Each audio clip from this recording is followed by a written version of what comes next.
हैं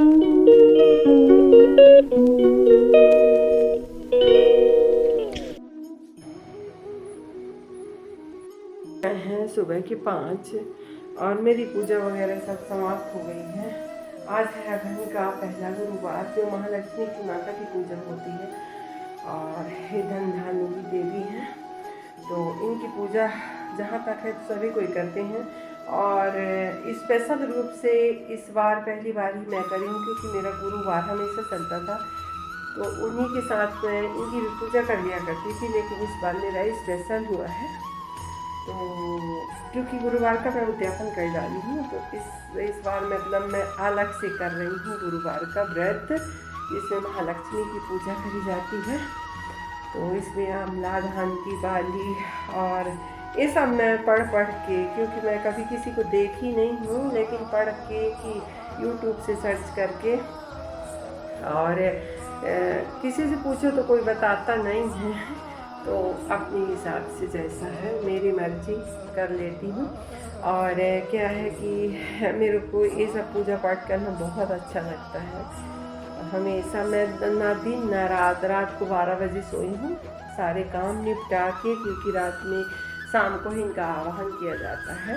तो मैं आंगन लीपी हूँ रात को 10 बजे, आंगन एक साइड में लीपी हूँ जिधर रंगोली बनती है गोबर से, क्योंकि आज शुक्रवार, आज गुरुवार हो जाता, तो इसलिए आंगन को लीपी। तो देखिए भगवान की मर्जी, भगवान पानी बरसा दिया।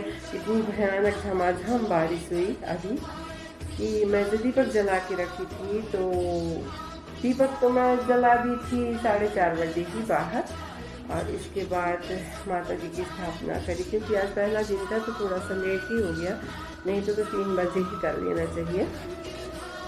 पर जैसे बनेगा वैसे पूजा करूँगी, माता मेरे प्रसन्न हो। और ये रात के बज रहे हैं 4:30, जब मैं दीपक रख के और वीडियो बनाई थी, तो इधर पानी देखिए कैसा पानी बरस रहा है। मैं रात में ही आंगन को लीप दी थी एक तरफ कि मस्त रंगोली बनाएंगे, और आज के दिन झाड़ू पोछा नहीं करते हैं, तो घर को एकदम नीट क्लीन रखेंगे। लेकिन बारिश होके किचिर पिचिर मच गया, पूरा गंदा तो नहीं होने दी थी घर को, किसी न किसी तरह से सारा दिन झाड़ू पोछा नहीं हुआ था। रात में ही मैं रंगोली बना दी थी, और फिर रात में भी दीपक जला दी थी, तो मेरे उठते तक दीपक जल रहा था, फिर और जला दी। और जो बाहर दरवाजे पे रखी थी तो उनको अंदर ले आई हूँ, क्योंकि बहुत तेज़ वाली बारिश हुई, तो दीपक ना बुझे। और हर जगह की पूजा करने के बाद, और माता की पूजा एक बार कर चुकी हूँ, दोबारा चलिए सर्च करके पढ़ते हैं कहानी। तो कहानी के लिए मेरे पास किताब भी है, लेकिन थोड़ा सा फ़ोन में भी देख लेते हैं। कथा पढ़ने के बाद फिर करते हैं श्री सूक्त और कनकधारा स्रोत का पाठ। चंदा प्रक्षाय चर्चा जलंते श्रियं लोके ते पुरुषानुदारां तां पद्मनि शरणं प्रपद्ये मीर्तेनाश्चन्द्रणे आदित्यवर्णे तत्सोति जातो वनस्पतस्य गच्छोदाविर्वाचस्य वनानि गच्छामि गन्तुमायन्त्रायाश्च महालक्ष्मी उपैतमादेव सका के। देखिए देवी माता सज गई। मेरे पास माता की तस्वीर नहीं थी, तो ये मिट्टी की लक्ष्मी माता थी जो मैं दीपावली को पूजा करी थी, तो उसी को रख ली हूँ। और एक कलश में आंवले का पत्ता, 5 प्रकार का पल्लव डाला जाता है, तो इसमें मैं 5 प्रकार के पत्ते डाली हूँ। आंवला, आम और पीपल, बरगद होना चाहिए, तो नहीं था मेरे पास, तो मैं फूलों के ही पत्ते डाल दी हूँ। पूजा पाठ समाप्त करने के बाद हम आ जाते हैं किचन में, क्योंकि किचन ही औरतों की सही जगह होती है। और आज है अगहन का गुरुवार, तो आज झाड़ू पोछा लगना नहीं है, तो घर बिल्कुल गंदा नहीं होना देना है, बिल्कुल भी घर को गंदा नहीं करना है। तो इस हिसाब से काम करेंगे कि काम करते जाएंगे, साफ सफाई करते जाएंगे। चढ़ गई है मटर और उबल गया है आलू, और अब बनने जा रही हैं पूड़ियाँ। तो बनेंगी आलू मटर की सब्ज़ी और पूड़ी बच्चों के टिफ़िन के लिए। इसके बाद फिर आगे जो बनेगा तो बताऊंगी। खाना खमे तो सभी कुछ बनेगा। और फ्री टाइम चलिए बच्चों का टिफ़िन बना देते हैं, क्योंकि इनकी माओ को जो है तो आराम मिल जाएगा, कुछ थोड़ा सा तैयार व्यार करने के लिए समय मिल जाएगा बच्चों को। और इधर आलू को मैं बॉयल कर ली हूँ, मटर भी बॉयल हो गई है। और ये देखिए इसमें डाल देते हैं जीरा और टमाटर और मटर, सब कुछ डाल के इसको फ्राई कर लेते हैं। इसमें थोड़ा सा चाट मसाला डाल देते हैं। और ये देखिए अब हमारी सब्ज़ी बनके हो गई है रेडी, क्योंकि मैं आपको विधिवत नहीं दिखाई हूँ। के बाद बहू रानी लोग खाना बनाई हैं, मैं टिफ़िन तैयार कर दी थी। और फिर अब हो रहा है दोपहर का 12-1 बजे का समय, जो माता को भोग लगाना है। तो मेरे पास थोड़ा सा खोवा रखा था, तो उसकी मैं बना लेती हूँ बर्फ़ी, क्योंकि इस व्रत में मैं जहाँ तक पढ़ी हूँ कि घर का ही बनाया भोग लगाया जाता है, तो इसीलिए बना रही हूँ मैं। और फिर इसके बाद भोग लगाने के बाद हम लोग भी थोड़ा सा पानी पी लिए थे इसी का। और ये अब सिंघाड़े उबाल रही हूँ। अभी हो गया है शाम का समय, 5 बज रहे हैं। तो फिर से माता को भोग लगाना है शाम वाला, तो इसमें सिंघाड़े उबल गए हैं। इसमें लपसी बन गई है। कद्दू रखा था पूर्णमासी के दिन बचा हुआ, तो उसी की लपसी बना दे रही हूँ थोड़ा सा, तो भोग के लिए हो जाएगा। और फिर बना लेंगे पूड़ियाँ। तो लीजिए शाम का प्रसाद तैयार हो गया है। और अब होगी पूजा शाम वाली, क्योंकि इसमें 3-4 पहर पूजा होती है।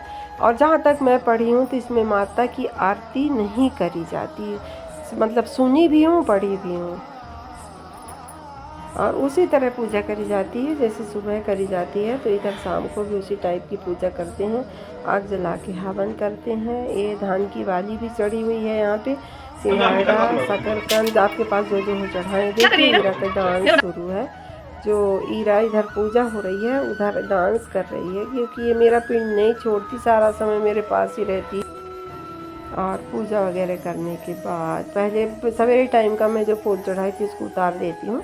और शाम के टाइम फिर से नए नए ताज़े ताज़े फूल चढ़ाएंगे और माता की पूजा बड़े मन से करेंगे। वो जो बाहर बगल में जो है तो झाड़ू रखी हुई है, किसकी झाड़ू है? धान की। तो धान के बाली की झाड़ू बनवा लेते हैं, तो उसको लटका देते। पिछले साल की भी रखी है मेरे पास, इस साल भी नई आ गई है। और मैं पढ़ी हूँ कि इसमें नए चावल का आटा लगता है जिससे माँ के चरण बनाए जाते हैं। लेकिन मेरे पास ना नया चावल था ना आटा था, तो माँ के चरण कहाँ से बनाऊँ? तो चलिए शायद अगले गुरुवार को माँ की कृपा हो कहीं से मिल जाए नए चावल, तो फिर माता के चरण ज़रूर बना देंगे। और देखिए कितना सुंदर पीले कलर का एक फूल खिला था, तो उसको चढ़ा देते। इसमें कलर वलर का कोई नहीं रहता, इस गुरुवार में कोई बाध्यता नहीं है। आप जिस कलर की साड़ी पहने, चाहे जिस कलर के फूल चढ़ाएं, आप माता की मन से पूजा करें। बस यही है इसका विधान कि भोर में ही इसकी पूजा करी जाती है। इसके बाद इसके साथ 4 पहर पूजा करी जाती है। तो मैं भी कर रही हूँ माता की पूजा। 4 पहर इसमें देते हैं माँ को मुख शुद्धि भोग लगाने के बाद। तो मेरे पास सुपारी नहीं थी, तो पान, लौंग और इलायची, जिससे माता प्रसन्न होती हैं। माता पान से ज़्यादा प्रसन्न होती हैं। वैसे कहा जाता है कि कोई भी माँ हो तो उनको सुहाग श्रृंगार के साथ पान ज़रूर करना चाहिए, पान देना चाहिए। पान के ऊपर जीरा रख के देना चाहिए, तो माता और बहुत प्रसन्न होती हैं। ये मैंने पढ़ा है और माँ के मुँह से भी अपने सुना है।